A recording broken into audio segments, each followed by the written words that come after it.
పురపోరు ఫలితాలు కాషాయ party నేతలకి shock ఇచ్చాయా? ఈ ఎన్నికల్లో వికసించిన నేతలెవరు? డకౌట్ అయిన లీడర్లెవరు? అర్బన్ పార్టీగా ముద్ర పడినప్పటికీ డకౌట్తో ఖాతా తెరవని మున్సిపాలిటీలు ఏవి? ఎంపీ, ఎమ్మెల్యేలు, ఎమ్మెల్సీల నియోజకవర్గాల మున్సిపాలిటీలోనూ ఎందుకు కమలం వికసించలేదు? మున్సిపల్ ఎన్నికల్లో ఆ నేతల పనితీరు బీజేపీని గట్టెక్కించలేకపోయాయా? లేక నేతల మధ్య ఉన్న అంతర్గత విభేదాలు ఆ మున్సిపాలిటీలో ఖాతా తెరవకుండా చేశాయా? Watch this. మున్సిపల్ ఫలితాలు భారతీయ జనతా పార్టీ నేతలను కంగు తినేలా చేశాయి. కాషాయ నేతలు ఒకటి తలిస్తే మరొకటి అయిందన్న చందల్లా కొంతమంది ఎంపీ, ఎమ్మెల్యేలకు ఫలితాలు దిమ్మ తిరిగే షాక్ ఇచ్చాయి. మున్సిపల్ ఎన్నికల్లో సత్తా చాటేందుకు బీజేపీ చేయని ప్రయత్నాలంటూ లేవు. అసెంబ్లీ ఎన్నికల తరహాలో కేంద్ర దూతలు, రాష్ట్ర ఇన్ఛార్జీలతో పక్కా వ్యూహంతో ఎన్నికల బరిలో దిగారు. ఆ పార్టీ జాతీయ అధ్యక్షుడు నితిన్ నబీన్, మహారాష్ట్ర సీఎం దేవేంద్ర ఫడ్నవీస్, దీనికి తోడు రాష్ట్రంలో 8 మంది ఎంపీలు, మరో 7 మంది ఎమ్మెల్యేలు, రాష్ట్ర నేతలు ప్రచారం చేసినా ఆశించిన ఫలితం లేకుండా పోయింది. మొత్తం 116 మున్సిపాలిటీల్లో 2582 వార్డులకు గాను 336 వార్డులు గెలవగా, మొత్తం 7 కార్పొరేషన్లలో 414 డివిజన్లకు గాను 80 డివిజన్లు గెలిచారు. గతం కంటే మెరుగ్గా ఓటింగ్ శాతం, వార్డులు, డివిజన్లు గెలిచామని పార్టీ చెప్పుకుంటోంది. అనేక సస్పెన్షన్లు, దోబూచులాటల తర్వాత తొలిసారి కరీంనగర్ కార్పొరేషన్లో బీజేపీ జెండా ఎగిరింది. బండి సంజయ్ అన్ని తానై పంత నెగ్గించుకున్నారు. గతంలో ఇక్కడ 66 డివిజన్లకు 13 స్థానాలకే పరిమితమైన బీజేపీ ఈసారి ఎలాగైనా మేయర్ పీఠమే లక్ష్యంగా బండి ఒంటరి పోరాటంతో ఏకంగా సొంతంగా 30 స్థానాలు గెలిచి స్వతంత్రులు, ఎక్స్ అఫీషియో ఓట్లతో మేయర్, డిప్యూటీ మేయర్లను కైవసం చేసుకున్నారు సంజయ్. ముందు రోజు వరకు కాంగ్రెస్, బీఆర్ఎస్, ఎంఐఎం స్వతంత్రులతో మేయర్ పీఠం కైవసం చేసుకోవాలని కాంగ్రెస్ ప్రయత్నించినప్పటికీ ప్లాన్ ఫెయిల్ అయింది. మహబూబ్ నగర్ మినహా మిగతా 6 కార్పొరేషన్లలో కమలనాథులు బీఆర్ఎస్ కంటే ఎక్కువ స్థానాలు సాధించారు. ఆ 6 కార్పొరేషన్లలో 354 డివిజన్లకు గాను బీజేపీ 69 స్థానాలు సాధించగా, బీఆర్ఎస్ 48 డివిజన్లకే పరిమితమైంది. 8 మంది ఎంపీలు, 7 ఎమ్మెల్యేలున్న మున్సిపాలిటీలో మాత్రం ఆ స్థాయిలో ఫలితాలను సాధించలేకపోయింది.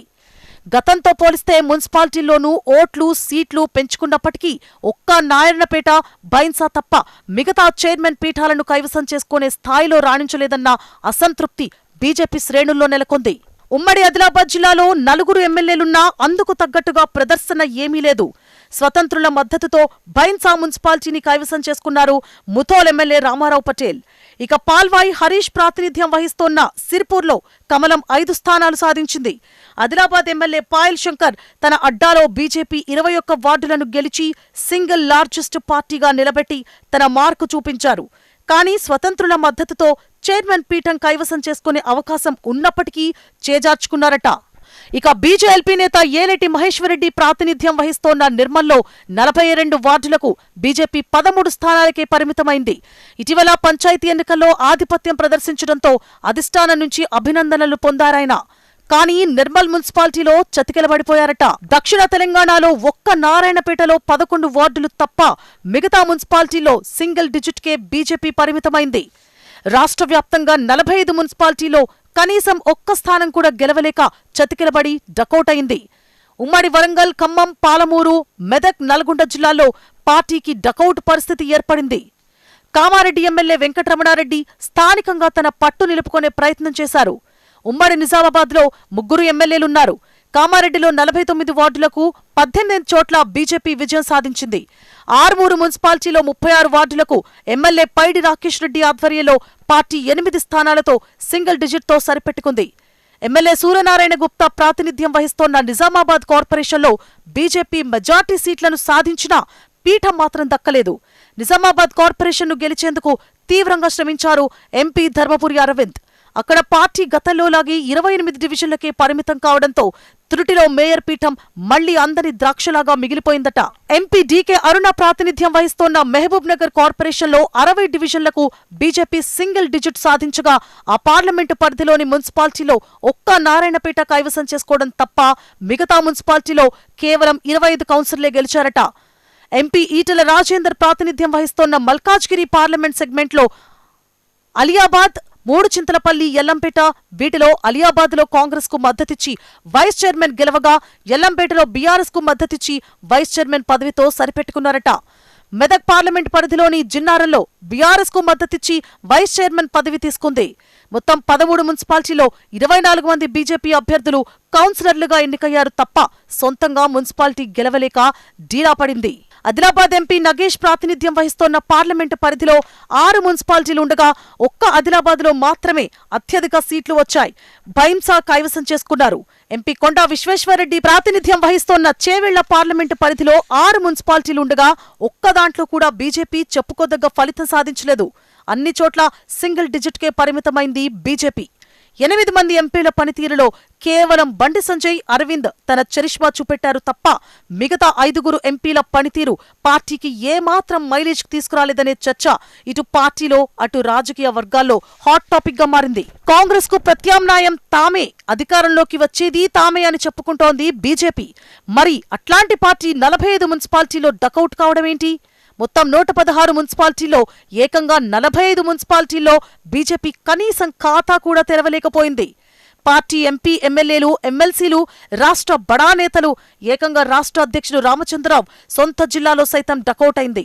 MP DK Aruna segment Kosgi, Maddur, Kodangal, పెబ్బెర్లలో పార్టీ డకౌట్ అయింది. ఇక్కడ పార్టీ నేతల్లో అసంతృప్తితో పాటు గ్రౌండ్ లెవెల్లో పార్టీ బలహీనంగా కనిపిస్తోందంటూ మరొక ఎంపీ కొండా విశ్వేశ్వరరెడ్డి చేవెళ్ల పార్లమెంట్ నియోజకవర్గంలో ఉన్న పరిగి, శంకర్పల్లిలో ఖాతా తెరవలేదట. ఇక బీజేపీ రాష్ట్ర అధ్యక్షుడు రామచంద్రరావు సొంత జిల్లా నల్గొండ పార్లమెంట్లో హాలియా, హుజూర్నగర్, నేరేడుచర్ల, నందికొండ, కోదాడ మున్సిపాలిటీలో కూడా పార్టీ సున్నాకే పరిమితం కావడం పెద్ద దుమారమే రేగిందట.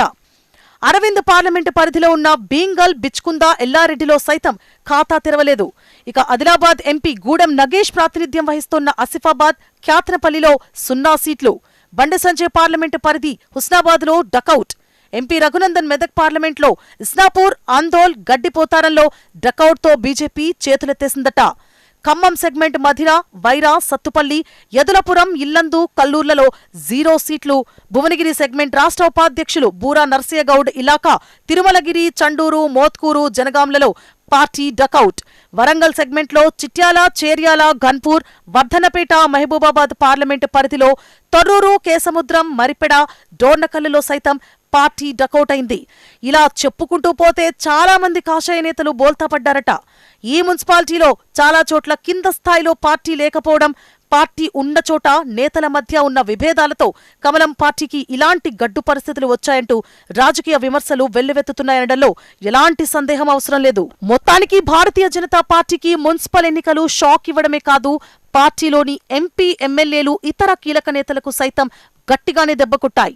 మరి మున్సిపల్లో చేతులెత్తేసిన నేతల నుండి రాష్ట్ర నాయకత్వం వివరణ తీసుకుంటుందా? ఓటమి నుండి ఆ నేతలు తమ నియోజకవర్గాల్లో పార్టీని తిరిగి బలోపేతం చేస్తారా, లేక లైట్ తీసుకుంటారా?